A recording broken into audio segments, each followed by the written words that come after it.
성경 요한복음 20장 같이 보시겠습니다. 요한복음 20장은 예수님이 부활하신 이후에 좀 나타나는 모습들이 나오고 있는데요.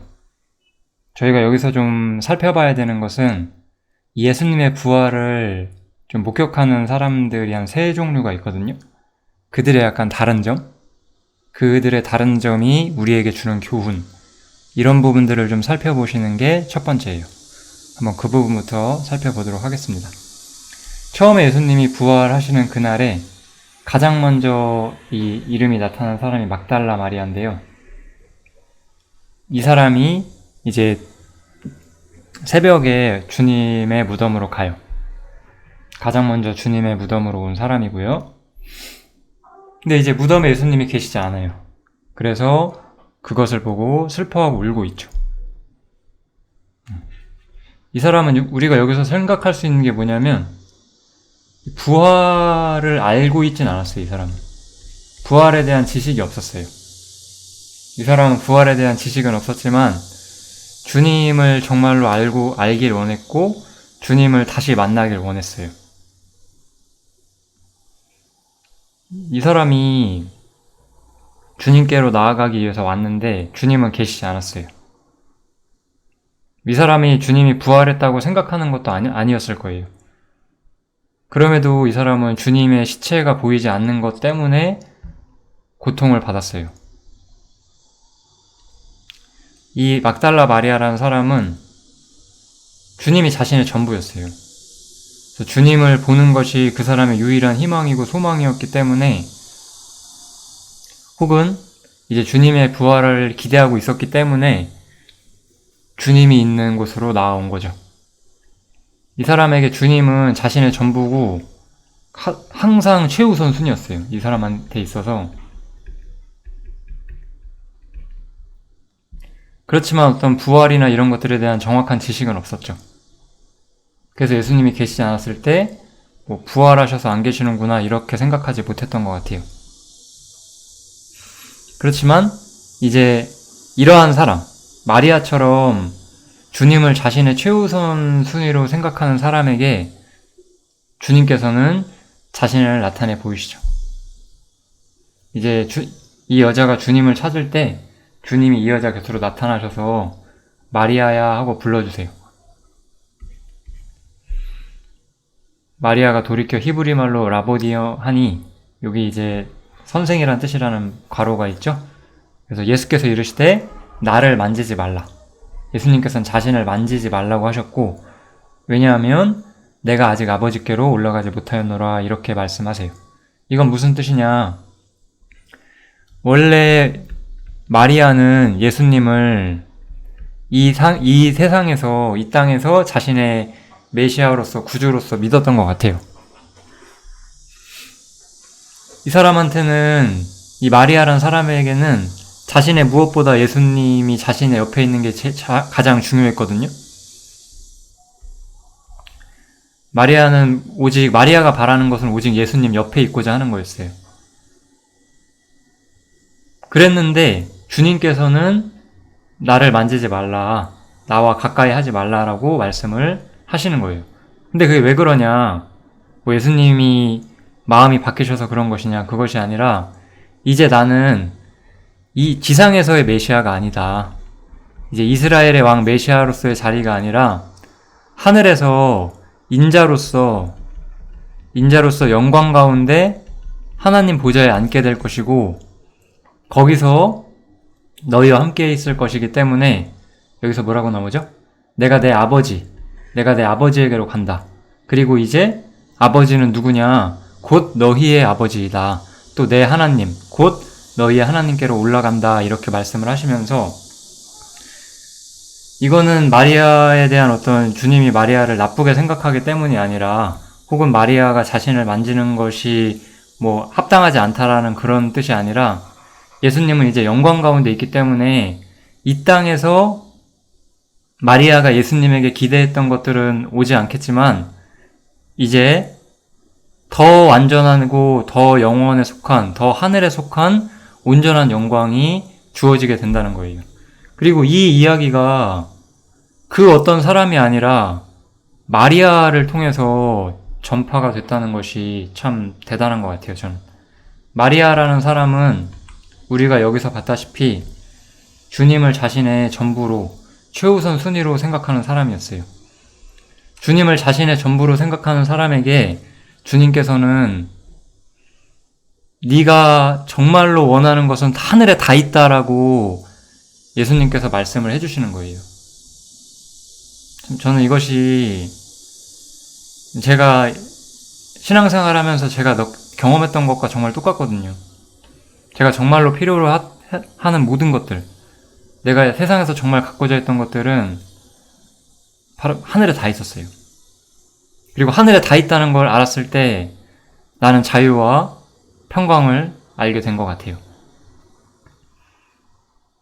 마리아라는 사람이 좀 커다란 교훈을 우리에게 주고 있다, 이렇게 생각이 들어요. 이 베드로와 요한은 조금 다르거든요. 요한복음 제가 성경이 많고 약간 좀 뒤죽박죽 시간순으로 써있다 보니까 제가 이렇게 문맥에 맞게끔 좀 핵심적인 성경만 정리를 해놨으니까 각자 다 읽어보시면 좋을 것 같고, 이제 베드로와 요한은 예수님이 없어졌다는 이야기를 듣고 이제 급히 이제 무덤으로 달려와요. 그래서 이제 무덤에 먼저 왔던 다른 제자, 이게 요한인데, 이 사람도 들어가 보고 믿더라, 이렇게 나오죠. 이 사람들은 어떤 점에서 이 부활에 대한 믿음을 가지고 있었던 것 같아요. 그래서 이 사람들은 주님이 계시지 않는 것을 보고 주님이 부활하셨구나라고 믿은 것 같아요. 근데 그게 다였어요. 그리고 나서는 자기 집으로 돌아가요. 이거는 예전의 저 같아요. 어떤 느낌이냐면, 예수님께서 내 죄를 사해 주셨다는 걸 제가 믿었어요. 근데 성경을 보니까 예수님, 이 죄사함이라는 거는 나에게 주어지는 축복이거든요. 예수님의 죽음과 부활이 죄사함이라는 축복을 나에게 주는 거잖아요. 근데 이 죽음과 부활 자체가 어떤 의미가 있는지를 자세히 이해하지 못했어요. 그래서 예수님이 죽으시고 부활했네, 그러니까 나는 구원 받았네, 그냥 이렇게만 생각을 하는 거고, 이 부활이라는 것이 무엇인지, 부활의 참된 의미가 무엇이고 부활이 나에게 어떤 것을 알려주는지를 이들은 이해하지 못했어요. 이 부활이 정말로 알려주는 것은 아까 제가 말했던 것처럼 이거죠. 이 영광의 계시, 부활하신 예수님께서 하나님 보좌 우편에 앉으시는 것. 이 부활하신 예수님이 이제 이 지상에서의 메시아가 아니라 하늘에 계시고, 우리도 이 하늘에 예수님과 함께 있게 되는 것이 부활을 통해서 우리에게 주어지는 건데, 그런 부분들을 전혀 이해하지 못하고 나는 이제 지옥 안 가네, 죄사함 받았네, 이렇게만 좀 생각을 했었던 것 같죠. 이거는 제가 이런 말씀을 좀 드리고 싶어요. 우리 번제단이 이렇게 있잖아요, 성경에서. 여기 번제단에서 짐승을 잡아 죽여서 그 피를 쏟는데, 죄인이 이 번제단으로 향하는 길이 있고, 이 하나님께서, 하늘에 계신 하나님께서 이 번제단을 바라보시는 시야가 있거든요. 우리는 당연히 죄인이었기 때문에 이 부분만을 먼저 배우게 돼요. 그리고 마치 이 부분이 모든 것의 전부인 것 마냥 이야기를 하게 되죠. 그런데 우리가 신앙생활 하다 보면 뭔가 나에게 더 필요하다는 걸 느끼게 돼요. 내가 거듭났고 내가 죄사함을 받았다는 건 알겠는데 마리아 같은 마음이 필요한 거예요. 나는 주님과 항상 함께 있고 싶다, 그런 생각을 하게 되는 거예요. 근데 주님과 내가 항상 함께 있으려면 주님이 부활하셔야 됐거든요. 그거를 마리아는 이해하지 못했지만 바랬어요. 주님과 자신이 정말 함께하고 싶다는 것을. 이 사람들은 부활을 알고 있는데 부활을 안 것이 주님과 자신들이 함께 있을 수 있게 되는 어떤 계기가 된다는 것을 전혀 이해하지 못했다는 거예요. 부활은 하늘에 계신 주님과 우리가 연결되고 이 땅에서도 우리가 주님과 성령님을 통해서 동행하게 해주는데 이 지식이 전혀 없었던 거예요. 그래서 이 사람들은 예수님 부활하셨네 하고 집으로 돌아가요. 그냥. 우리가 복음이 가진 메시지를 이해하고 계실 수가 있어요. 예수님의 죽음과 부활에 대해서 어떤 지적으로 동의하고 계실 수가 있거든요. 그리고 이것이 이 지적인 동의일 뿐만 아니라 어느 정도 진실한 신앙이 있어서 주님을 이미 믿고 있는 사람들일 수 있어요. 베드로와 요한처럼. 그렇지만 베드로와 요한은 주님이 자신과 함께하는 것을 정말로 바라지 않았어요. 이들에게 필요한 건 집이었어요. 이 집에 있는 자신들의 소유, 자신들의 친구, 자신들의 애정이 담겨있는 그것들을 바랬기 때문에 부활을 보고도 아무것도 느끼질 못했던 거예요. 마리아는 부활을 몰랐지만 주님과 정말 같이 있고 싶었고, 이 사람들은 부활에 대한 지식과 믿음이 있었음에도 주님과 정말 같이 있고 싶어 하지 않았기 때문에 이 부활이 가진 권능, 주님과 우리가 영원히 동행할 수 있는 이 권능에 대한 이해를 깨닫지 못하게 되는 거예요. 이들의 마음의 중심이 그리스도가 아니었다는 거죠. 우리는 어떤 사람들이 되어야 될까요? 우리는 마리아 같은 사람들이 돼야죠. 주님과 정말 동행하고 싶어하고 주님과 함께 있기를 바라야죠. 주님과 정말 함께 있기 바라신다면 우리의 신앙은 앞으로 나아가는 것밖에 남지 않아요. 저의 예를 들어보자면, 저는 이 세상을 살면서 외로웠던 적이 없어요. 그것이 제가 이 세상에 친구와 사랑의 대상들이 많고 잘 나가서 그런 게 아니에요. 전 항상 혼자였고 웬만한 상황에서는 거의 내 마음에 하나님에 대한 모든 것들을 마음속에 가지고만 있고 그것을 교제할 수 있는 시간이 많지 않았을 때도 저는 외롭지 않았거든요. 어떻게 하면 그걸 나눌 수 있을까라는 생각은 많이 했죠. 그렇지만 그것이 혹은 내가 친구가 없거나 그런 애정의 대상이 없기 때문에 외롭거나 내가 무언가를 가지지 못했기 때문에 외롭거나 그런 건 없었어요. 성경이 있으면 나는 충분했어요. 지금도 사실 그렇다고 볼 수 있죠. 저는 엄청나게 뛰어난 사역자라서 이렇게 엄청난 전도의 능력을 가진 사람도 아니고 엄청난 교사라고 할 수도 없지만 성경에 나와 있는 믿음의 선진들 같은 엄청난 모습을 가진 적은 없겠지만 당연히 주님을 정말로 간절히 원했어요.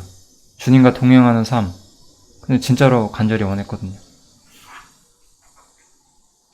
그런 저에게 주님께서는 자신이 나와 함께 하늘에 있을 것이라고 말씀을 해주신 거예요.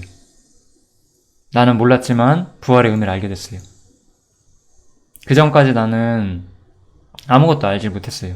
이 베드로와 요한처럼 부활이란 게 있었다는 걸 지식으로는 알고 있었지만 나에게 아무런 힘이 없었어요. 우리는 어떤 사람들이 되어야 될까요? 다시 한번. 마리아 같은 사람들이 되어야 되겠죠? 그래야 우리는 이 사람들처럼 부활을 보고도 자신의 그 집으로, 이건 땅에 있는 본향이죠. 땅에 있는 본향으로 돌아가려고 하지 않을 거예요. 이게 얼마나 중요한 이야기인지 생각해보면 너무 좋을 것 같습니다. 마지막에 도마라는 사람이 좀 나와요. 이 도마라는 사람은 예수가 오셨을 때 함께 있지 않았어요. 그리고 이제 너는 나를 본고로 믿느냐, 보지 못하고 믿는 자들은 복되도다, 이렇게 말씀을 하시죠.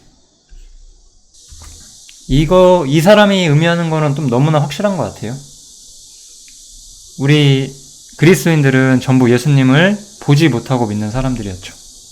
예수님을 보고 믿는 사람들이라고 하는 것은 항상 유대인들을 말해요. 그래서 도마는 유대인들의 상징이에요. 그래서 이 신약시대의 특징, 함께 있지 않았잖아요. 그래서 우리 예수님의 죽음과 부활 이후에 이 성령을 통해서 동행하는 시대, 이 영광과 은혜의 시대가 나타났어요. 이것에 대한 이야기가 계시될 때 도마는 없었어요. 그때는 없었어요. 이때는 도마가 없었어요. 그래서 도마는 이 교회가 얻는 축복을 상징하지 않고 이 이후에 예수님이 재림하실 때 복음 있는 사람들을 상징을 하죠. 여기서 이 복음 있는 사람들을 상징한다는 것이 단지 유대인만을 말하는 것이냐, 아니면은 이때 믿게 되는 환란 성도들, 이방인 중에서도 환란 성도가 있다고 분명히 요한계시록에서는 말을 해주고 있거든요. 그들까지 포함한 개념인지는 확실치 않지만 적어도 교회에 대한 믿음이 아닌 거죠. 그래서 이 신약시대의 축복에 대해서 이 하늘에 계신 주님과 동행하는 부분에 대해서 듣지를 못한 사람이고, 예수님은 복음 있는 사람들의 상징이다. 유대인이든 유대인 더하기 환란 성도이든지 간에 그런 사람들을 상징한다. 이렇게 보시면 될 것 같아요. 이 도마가 없을 때 이야기했던 이 주제, 이 신약교회에 주어지게 되는 가장 중요한 주제인 이 평강이 있을지어다, 이 이야기가 나오고 있어요. 이게 처음에 마리아가 나왔잖아요. 우리 성경의 순서를 보시면 마리아에 대한 이야기가 조금 나오고, 그 다음에 베드로와 요한에 대한 이야기가 나오고, 이 마리아와 베드로, 요한 요쯤에 이제 이 예수님이 평강이 있을지어다 이런 이야기가 나오고, 도마 이야기가 맨 뒤에 나오거든요. 근데 제가 이 사람들의 특성을 좀 말하기 위해서 이것들을 먼저 이야기를 했고요. 이제 여기 신약교회가 가진 어떤 축복들을 조금만 상세히 살펴보도록 하겠습니다. 이제 안식 후 첫날 저녁 때 제자들이 유대인을 두려워하여 모인 곳에 문들을 닫았더니, 여기 보면 이들은 여전히 그 유대인들에 대한 두려움이 있었어요. 그 유대인과 세상에 대한 적대감 때문에 이들에게는 두려움이 있었어요. 이 두려움은 어디서 오는 거냐면 이 세상의 적대감으로부터 오는 거죠. 세상의 적대감으로부터 오는 두려움을 이들은 가지고 있었어요. 주님이 근데 부활하셨어요. 그럼 여기서 우리가 중요하게 생각해 봐야 되는 게 있어요. 뭐 어려운 거 아니고요. 예수님께서 부활하시면 유대인과 세상의 적대감이 사라지나요? 그게 아니었어요. 예수님의 부활은, 여기가 제일 중요하게 제가 정말 말씀드리고 싶은 부분인데, 예수님의 부활이 이들의 환경을 변화시켜주지 않아요. 아무것도 변하지 않았어요. 여전히 이들은 유대인과 세상의 어떤 적대감 때문에 두려워할 수도 있는 상황이 있었어요. 아무것도 예수님은 바꿔주지 않으셨어요. 예수님은 언제나 환경을 바꿔서 우리에게 기쁨과 평강을 느끼게 해주지 않으신다는 거예요.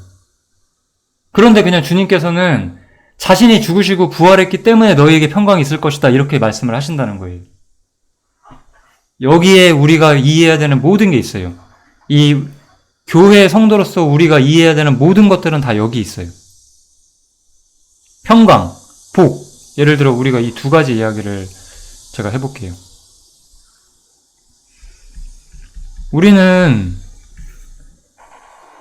무언가 내 마음속에 심오한 감정이 생기면서 평강이 생긴 것이라든지, 혹은 환경이 나에게 좋아져서 내가 평강을 갖게 될 것이라고 기대하면서 평강을 추구하죠. 그러면서 아무런 평강을 얻지를 못해요.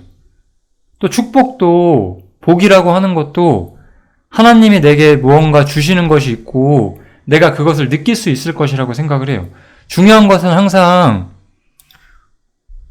우리는 이것들을 먼저 경험해보고 싶어 해요. 경험을 하면 내가 누릴 수 있다, 이렇게 생각을 해버리는 거예요. 근데 여기 보세요. 이들은 여전히 세상과 유대인들의 적대감을 받고 있었고 예수님이 부활하신 것 외에는 아무것도 달라진 것이 없잖아요. 그쵸? 그런데 예수님께서는 너에게 평강이 있을 것이다, 이렇게 말씀하신 거예요. 그런데 이 평강이란 단어, 우리가 축복이라고 하는 이런 개념들은 예수님의 죽음과 부활 전에는 없었어요, 그냥. 그렇다가 예수님의 죽음과 부활이 완성된 이후에 즉각적으로 평강이 너희에게 주어진다라고 말씀을 하시죠. 아무것도 이들은 달라진 게 없잖아요. 예수님이 죽음과 부활이 즉각적으로 하나님의 나라를 이 땅에 가져온 게 아니잖아요. 그럼에도 불구하고 너희에게 평강이 있을지어다 주님은 이렇게 말씀하신다는 거예요. 평강은 그래서 제가 여기 완성된 구속으로 인해 주어진다고 말씀드렸죠. 이 평강의 근거는 우리에게 있는 게 아니라 예수님 자신에게 있다는 거예요. 우리는 그것을 믿음으로써 평강을 소유하는 거예요. 우리가 어떻게 무언가를 경험해서 그것을 누리고 나서야 이 평강과 복을 아는 것이 아니라 주님은 우리에게 말해요. 너희에게 평강이 있을 것이다. 그걸 믿어야 돼요. 너희에게 평강이 있는 이유는 너희 삶에 뭔가 더 나은 것이 생겼기 때문이 아니라 내가 십자가에 달렸기 때문이다라고 말씀하시는 거죠. 이거는 평강이 무엇인지에 대한 하나님의 생각을 분명히 보여줘요.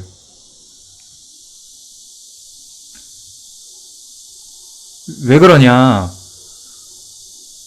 우리는 자꾸 우리 기준에서 평강과 복을 생각하려고 해요. 항상 이게 문제예요. 그런데 하나님 보시기에 인간에게 평강이 없는 진짜의 이유는 죄 문제뿐이었거든요. 죄로 인해 하나님과 화목하지 않기 때문에 그것만이 인간이 가진 진짜 큰 문제였어요. 근데 주님께서는 그 문제를 해결하셨기 때문에 너희에게 평강이 있을지어다 이렇게 말씀하시는 거예요. 그런데 우리 구원받은 그리스도인들은 왜 나에게 평강이 없을까? 왜 나에게 이러한 문제가 있을까를 계속 고민을 하죠. 그런데 중요한 것은 하나님의 생각에 내가 들어가 있지 않다는 거예요. 나는 내 생각에 빠져 있는 거예요. 내 생각과 내 관점과 내가 기대하는 것들에 빠져 있고 거기서부터 내가 원하는 것이 없기 때문에 나에게는 평강과 복이 없다라고 생각을 하는 거예요. 그런데 중요한 것은 하나님 기준에 너희에게 정말 중요한 일은 다 해결됐다는 거예요. 우리는 이 세상에서 무언가 소실을 경험하면 그거는 사망의 권세 때문에 오는 거죠. 그런 것들 때문에 고통을 느껴요. 그런데 주님께서는 그런 것들은 작은 것이고 지나가는 것이고 고통받을 만한 것이 아니라고 말씀하시는 거고 너희에게 진짜 필요한 것은 평강인데 내가 그 평강을 너희에게 주었다. 왜냐? 내가 죽고 부활했기 때문에 이렇게 말씀하시는 거예요. 우리에게 진짜 필요한 것들은 평강이고 그것을 주님 우리에게 주신다고 말씀을 하신 거죠. 평강이 있으신가요? 평강을 경험하려고 하면 더욱더 경험하지 못하실 거예요. 우리에게 필요한 것은 주님이 나에게 진짜 필요한 것을 주셨다는 믿음이. 그 생각을 방해하는 것은 하나인데 나의 원함이죠. 내가 주님이 주시는 것에 만족하지 못하고 내가 무언가를 원하고 내가 원하는 상황을 기대하기 때문에 나에겐 평강이 없는 거예요. 질병과 고통과 상실과 죽음이 우리에게 있는 평강을 뺏지 못해요.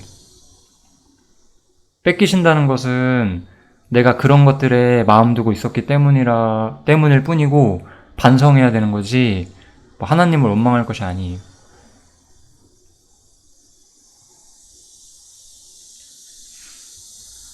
예를 들어서 이런 거는 100% 이것과 정확한 비유를 우리가 해줄 수는 없죠. 예를 들어서 어떤 어린아이가 이렇게 병에 걸렸어요. 그런데 부모는 그래서 그 어린아이에게 그 자신의 모든 소유를 팔아서 그 병을 치료해줬어요. 근데 그 아이가 왜 이렇게 우리 집은 가난하냐고 투덜대요. 그러면은 참 어린아이는 철딱서니가 없는 거잖아요. 당연히 어린아이는 철이 없는 거지만 왜냐? 그 아이를 살리기 위해서 부모님은 자신의 모든 재산을 버렸거든요. 그것을 다 팔아서 그 아이의 병을 치료하는 데 썼거든요. 그래서 그 아이는 지금 병이 없어요. 이제 죽지 않아도 돼요. 완치가 됐어요. 그것이 그 아이의 진짜 평강인데 그 평강을 모르고 왜 나는 다른 친구들처럼 맛있는 게 없고 장난감이 없냐고 그렇게 말하는 거예요. 진짜 필요한 것은 이미 해결이 됐는데 그것을 모르고. 이런 비유라고 좀 생각해 주시면 조금 도움이 되지 않을까 싶고요. 넘어가겠습니다. 그래서 이 평강을 이제 전하라고 말씀을 하세요. 그래서 이 평강은 뭐죠? 복음을 통해서 세상에게 전파되는 평강이죠. 이것을 위해서 제자들이 보냄을 받고 우리도 이것을 위해서 보냄을 받죠. 주님의 일을 할 수 있다는 건 얼마나 복된 일인가 생각할 수 있는 그런 시간이라고 생각이 드네요. 이제 이 말씀을 하시고 저희를 향하사 숨을 내쉬며 가라사대 성령을 받으라 이렇게 말씀하시죠. 이것은 제 생각에는 사도행전 2장하고는 좀 틀린 것 같아요.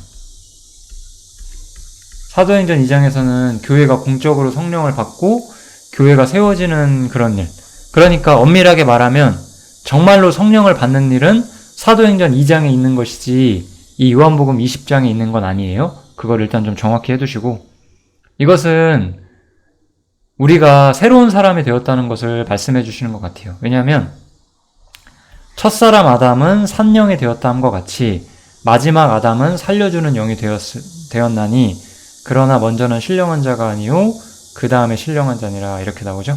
그래서 이 성령을 받으라라고 하는 것은 이제 너희는 첫사람 아담과 연결되어 있는 사람이 아니라 하나님께서 첫사람 아담의 그 코에 숨을 불어넣으셔서 그 사람이 생명이 되었다라고 말하죠. 이제 우리 그리스도인이라고 할게요. 우리 그리스도인들은 예수님께서 새로운 숨을 불어넣어 주시는 거죠. 그래서 이 첫사람 아담은 산영으로 불렸지만 이제 그리스도인들은 이 살려주는 영에 의해서 살게 되는 사람이 되는 거예요. 그래서 이거는 우리가 전적으로 다른 사람이 되었다는 것을 좀 신분적으로 말씀을 해주시고자 하는 것이고, 이 장면에서 성령을 진짜 받았다고 생각할 수는 없을 것 같아요. 이런 일이 있게 될 것이다 라고 미리 말씀하시는 거고, 사도행전 2장이 바로 성령을 받는 진짜 시점이라고 보는 게 훨씬 좋겠습니다. 이렇게 해서 이제 요한복음이 거의 끝나가는데요. 이 이야기를 마치면서 사도 요한은 이 책에 기록되지 아니함 다른 표적도 많이 행하셨으나 오직 이것을 기록함은 너희로 예수께서 하나님의 아들 그리스도이심을 믿게 하려 함이요 또 너희로 믿고 그 이름을 힘입어 생명을 얻게 하려 함이니라 이렇게 나오면서 요한복음의 목적, 이 생명을 얻는 문제. 그래서 여기서 사실 이 생명이 뭔지 이제 다시 한번 우리가 정확히 알 수 있겠죠? 아까 아담도 하나님에게 어떤 완전하지 않은 죄로 인해서 타락할 수 있는 그리고 코로 그 생기를 불어넣어줘서 생명이 됐지만 이제 여기서는 살려주는 영이 되었죠. 이 살려주는 영을 받은 생명이 되었다. 이것을 이야기를 하는 거예요. 그래서 요한복음의 목적이 20장에 기록이 되어 있어요. 21장이 남았는데 20장에서 이야기를 하는 거는 조금 재밌는 좀 구조잖아요. 왜 그러냐면 21장에서는 약간 경륜에 대한 이야기를 조금 하거든요. 경륜이라 함은 어떤 하나님의 시대적인 목적이라든지 계획, 그래서 어떤 이스라엘과 관련된 이야기가 21장에 조금 나와서 이 20장까지 해서 이 생명에 대한 문제를 자세히 다루고 있다. 이렇게 보시면 될 것 같습니다. 요한복음 20장 여기서 마치도록 하겠습니다.